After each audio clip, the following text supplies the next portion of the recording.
নমস্কার, জয় শ্রীকৃষ্ণ, রাধে রাধে। কে কেমন আছেন? ভালো আছেন অবশ্যই। এই জিনিসটা জানেন দেখাচ্ছি কেন বলুন তো? এই জিনিসটার একটা কাহিনী আছে। যখন আমার মেয়ের 6 মাস বয়স, 6 থেকে 7 মাস বয়স, তখন এই জিনিসটা আমার মা যখন দেখতে আসছে, তখন ওর ছোটো ছোটো নতুন খাবে ভাত টাত, ফলের রস টস, তখন এই মা আমাকে এটা কিনে দিয়ে গেছে। মা বাবা দুজনে, বাবা মা দুজনে এটা কিনে দিয়ে গেছে। ফলের রস করে ভরে দিতাম, এটার মধ্যে ভরে রাখতাম। এই যে এটা আছে, মেয়ে চুমুক দিয়ে খেত এটা দিয়ে।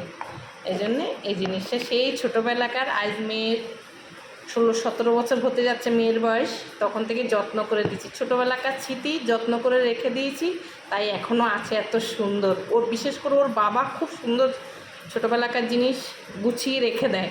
তাই ফলের রস করতে গিয়ে ভাবলাম এইটাতেই রাখি। কিছু কিছু ছোট ছোট জিনিস মনে অনেক জায়গা দিয়ে ওঠে, যে বাবা মা দিয়েছে সেই জিনিস এখনও যত্ন করে রেখেছি। যেরকম আনছি সেরকমই এখনও আছে। দেখুন আজ 16-17 বছর হয়ে গেছে ওর বয়স, এটারও বয়স। সে 6 মাস বয়সে কিনে দিয়েছে।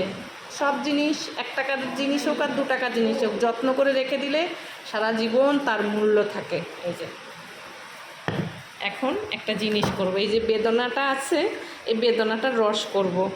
আমি তো এই বেদনার রস সব বাবা মারা ছোটোবেলায় ওরা যখন নতুন নতুন খেতে শিখে এগুলো ছাড়িয়ে রস করে এর মধ্যে ভরে দিত।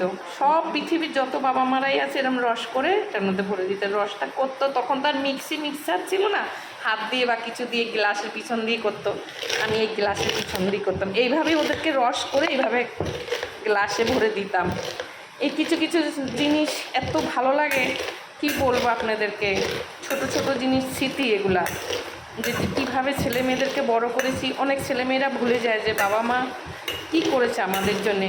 এই ভিডিওটা হয়তো আমি করছি ঠিকই, ছোট বড় আজ না দেখলেও 10 বছর 5 বছর বাদে আমার ভিডিওটা দেখবে সবাই, যে আমাদের বাবা মারাও আমাদের জন্য এইভাবেই করেছে। পৃথিবীর সব বাবা মারাই সন্তান যখন ছোট থাকে এইভাবেই ওদেরকে মানুষ করেছে, এইভাবেই ফলের রস করে খাওয়াইছে। এই গ্লাসের পিছন দিয়েই কিন্তু মা ঠাকুমারা আমাদেরকে করে খাওয়াইছে কিন্তু রস করে। তখন কোথায় আর মিক্সার, কোথায় কিছু। এখন তাও তো হয়েছে, তখন আমাদের বেলায়ও কিছু ছিল না। এই যে কি সুন্দর রস হয়ে গেছে দেখছেন। আজকে এটার জন্যে এতগুলা কথা বলা, ছোট বড় সবার জন্য। যারা যারা নতুন নতুন মা হয়েছেন তারা হয়তো এইভাবেই করে খাওয়াবেন, আর বিশেষ করে সিলভারের বাটিতে নিয়ে করবেন, সুবিধা হবে। তখন তো ওরা চিবাতে পারে না। এবার আমার ছেলে মেয়েদেরকে একটা কথা বলি, এখনও ওরা ছোটোবেলার থেকে তো এইভাবে ওদের রস করে খাওয়াইছি, ওরা এখনও বড় হয়েছে, ফল টল খায় না। কি কেন বলুন তো? এই যে এরকমভাবে দিয়ে দিয়ে করে করে খাওয়ানো অভ্যেস হয়ে গেছে, এখন ওরা চিবি চুবি কিছু খায় না। ওই যে অভ্যেস মা সামনে দেবে তাও।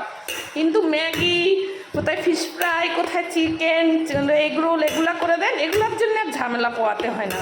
যত ফলের জন্য যেগুলো খেলে উপকার, সেগুলোর জন্যে ঝামেলা পোয়াতে হয় আমাকে। কি সুন্দর রস হয়ে গেছে, এখন ছেঁকে দেবো, হয়ে যাবে। দেখছেন দারুণ হয়েছে, দেখছো?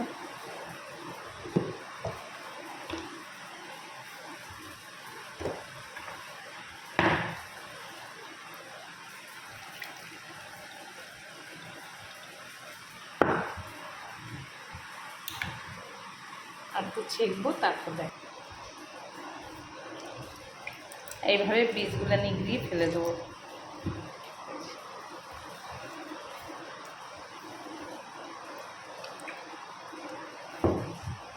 মা ঠাকুমারা, দিদিমারা এইভাবেই, সব মারা এইভাবেই প্রথম বাচ্চাদেরকে রস করেই খাওয়াইছে। রসটা হয়ে গেছে, করেছি, দেখেছেন পুরো ভিডিওটাই দেখাইছি শর্টে শর্টে। পুরো ভিডিওটাই করছি এইভাবেই, এই জিনিসটার জন্যই করেছি একমাত্র। কিভাবে কি করছি দেখেছেন সবাই।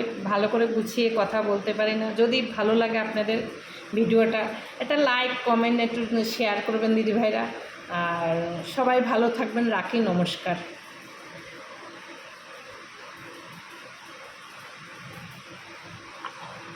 ঢেকে রেখে দিলাম।